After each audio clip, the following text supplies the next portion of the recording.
नमस्कार, मैं हूं सौम्या माथुर। इस वक्त आप जुड़े हुए हैं सिटी बिग न्यूज के साथ और फिलहाल हमारी सिटी बिग न्यूज की टीम मौजूद है सिटी बिग न्यूज के स्टूडियो में, जहां पर फिलहाल हम अभी मेरे साथ मौजूद है पूर्व अंतर्राष्ट्रीय क्रिकेटर चेतन शर्मा जी, जो 1987 के वर्ल्ड कप में पहली हैट्रिक ले चुके हैं और भारतीय जनता पार्टी के खेल प्रकोष्ठ के प्रदेश संयोजक भी है। तो सबसे पहले सर मैं आपका स्वागत करती हूँ सिटी बिग न्यूज में। धन्यवाद जी।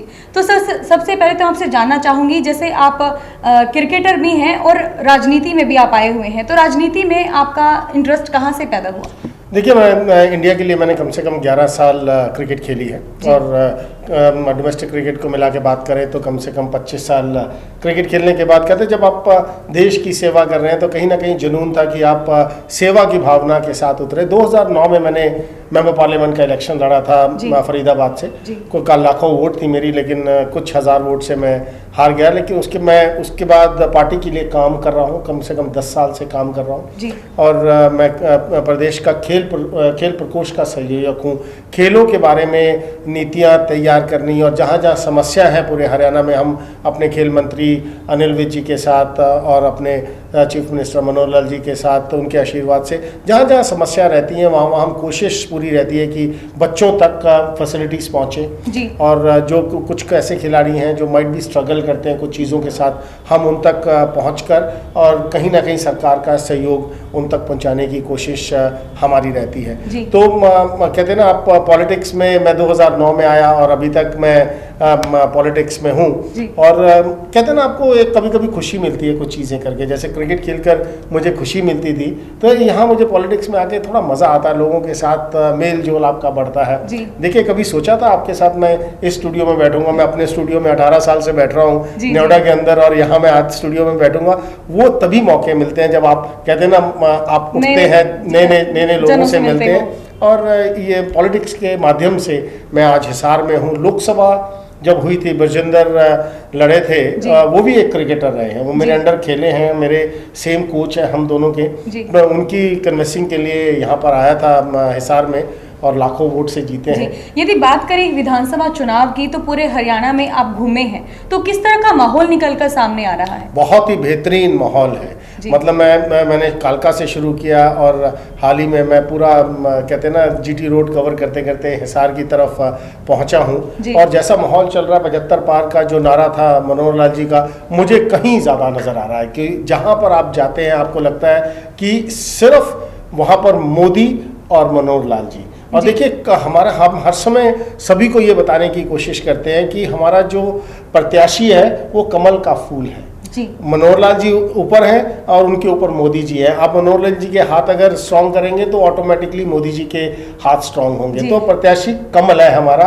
ठीक है, कैंडिडेट्स के नाम है, लेकिन इस समय जो माहौल है बहुत ही बेहतरीन माहौल है। जी, यदि बात की जाए पिछले 7-8 दिनों से, तो भारतीय जनता पार्टी का माहौल कैसा है? और जैसे कल प्रधानमंत्री नरेंद्र मोदी हिसार के 1-4 सेक्टर में आए, जनता को संबोधित किया, वोटों की अपील की और जनता से जो अपने द्वारा करवाए गए विकास कार्य हैं, जैसे धारा 370 को हटाना, 35A को हटाना, उनके सभी कार्य गिनवाए, तो क्या लगता है उस प्रधानमंत्री मोदी जी के यहाँ पर आने का कितना असर देखने को मिलेगा पोलिंग के समय? देखिए, जब प्रधानमंत्री मोदी जी आते हैं, अभी हाल ही में फरीदाबाद में आए जहाँ से मैं बिलोंग करता हूँ, मैं भी मिलने गया था उनको। तो देखिए क्या है कि सभी उनको मिलना चाहते हैं, सभी उनको सुनना चाहते हैं, क्योंकि देश विदेश में जब वो जाते हैं, जब विदेश में होते हैं तो विदेश के मतलब कोई भी प्रधानमंत्री हो या प्रेसिडेंट हो, वो उनसे मिलना चाहते हैं। तो अपने देश में रह के जब वो हमारे शहर में आए, हम उनसे ना मिले या उनको ना देखें ना सुने, तो अपने आप को ही दोष देना पड़ेगा। और जो कार्य उन्होंने किए, देखिए सबसे बड़ी खेल में क्या कहा जाता है, ईमानदारी। एज ए खिलाड़ी मैं हर समय कहता हूं कि जिस पार्टी के नेता ईमानदार हैं वो दिन रात चौगनी तरक्की करेगी। 50 साल की गंदगी को आप 5 साल में पूरी साफ नहीं कर सकते। आपको समय, हर चीज के लिए एक वक्त चाहिए होता है, बूंद से सागर बनता है। बूंद से और आपको थोड़ा वक्त जरूर लगा। 5 साल पूरे हुए हैं मनोहर लाल जी के, अगले 5 साल जो आएंगे आप देखेंगे प्रगति की राह कितनी ज़्यादा अच्छी होगी। और सबसे इम्पोर्टेंट बात है, ऐसे चीफ मिनिस्टर हैं जिनके ऊपर कोई दाग नहीं है। आप देखिए पुराने चीफ मिनिस्टर्स के ऊपर आप देखिए कितने घोटालों के चीज़ें आपके सामने आती है, तो आपको दुख लगता है। देखिए, मैं पहले इस देश का एक सिटीजन हूँ, एक नागरिक हूँ, आप भी एक नागरिक हैं। हम लोग टैक्स देते हैं सभी, हम चाहते हैं कि हमारे टैक्स का पैसा एक अच्छी जगह लगे। जब आपको ये सुनने को मिलता है कि वो घोटालों में वो कहीं चला गया या देश के बाहर चले गए, तो आपको बहुत दुख लगता है, क्योंकि आप चाहते हो कि आपका देश भी मतलब वर्ल्ड के नंबर 1, 2, 3 में आपका इंडिया का मान सम्मान हो।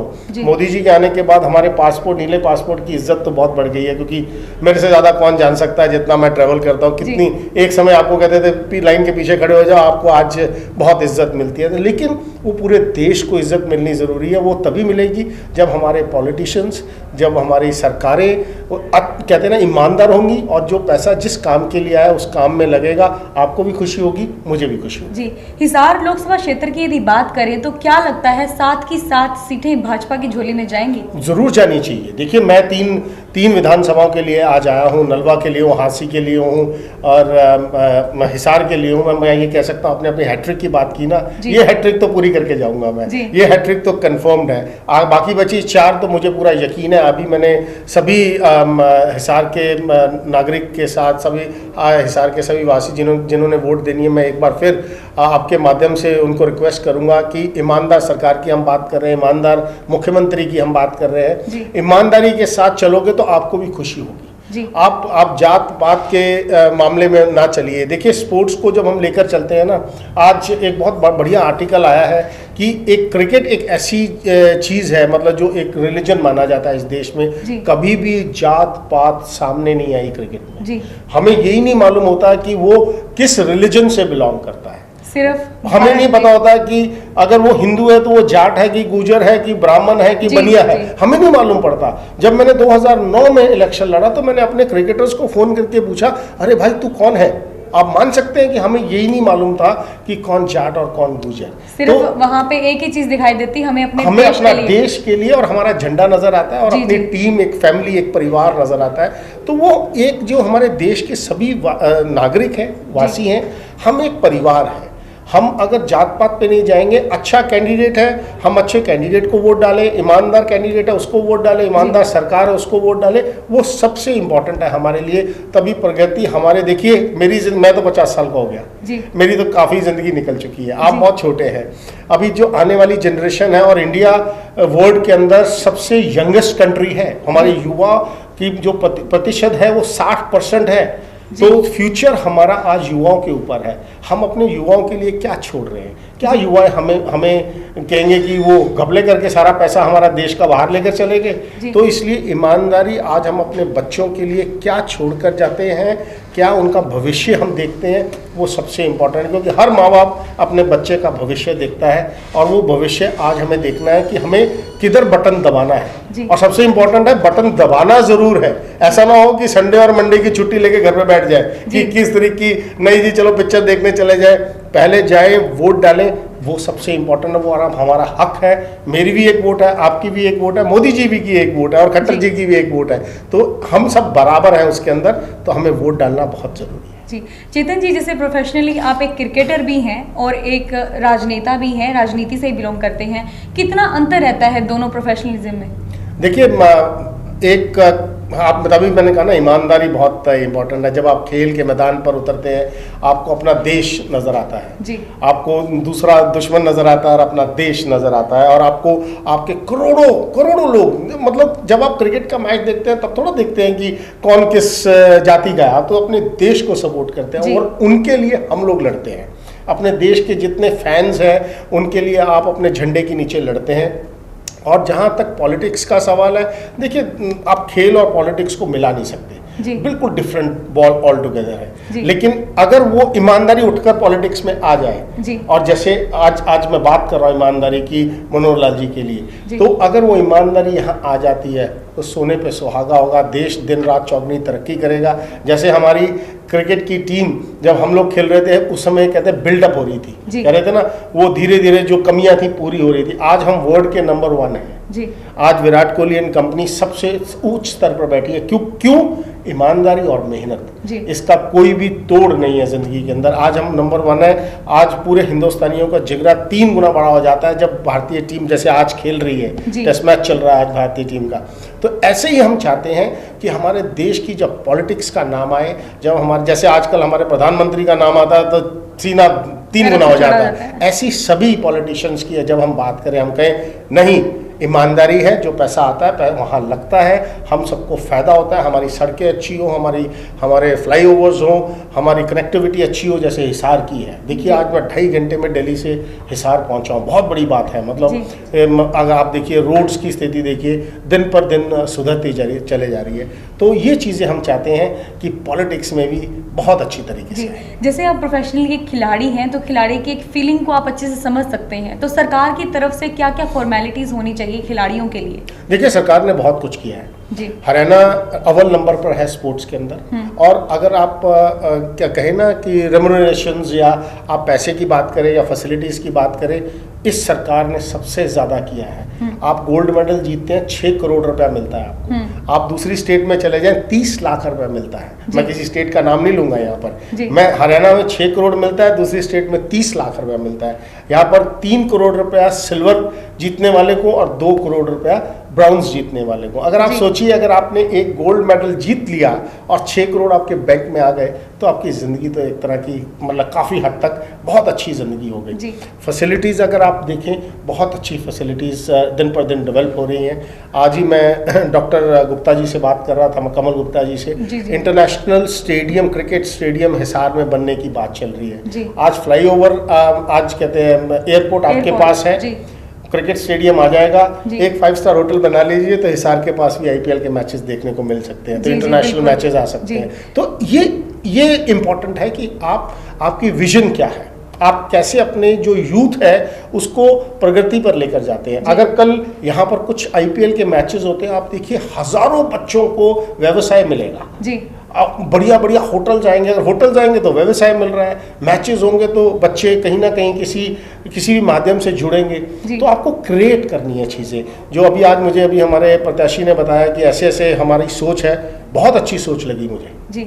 तो मैं आपसे लास्ट बार ये क्वेश्चन पूछना, सिटी बिग न्यूज़ के माध्यम से लास्ट क्वेश्चन ये पूछना चाहूँगी कि फरीदाबाद से आप टिकट की दावेदारी पेश कर रहे थे, आपको टिकट नहीं मिल पाई, क्या कारण मानते हैं? देखिए, मैं तो एक कार्यकर्ता हूँ अपने पार्टी का जी। तो जैसे मैंने पहले कहा कि हमारा कैंडिडेट कमल होता है जी। तो अब प्रत्याशी उसके पीछे हर समय उसकी शक्ल पीछे रहती है, तो कोई बात नहीं। इसमें देखिए, आज टिकट नहीं मिली, जिसको टिकट मिली, हमारा काम है उसके लिए काम करना, पार्टी के लिए काम करना। सरकार हमारी होगी तो हम सोचेंगे हम ही जीत गए, तो इसमें कोई समस्या नहीं है।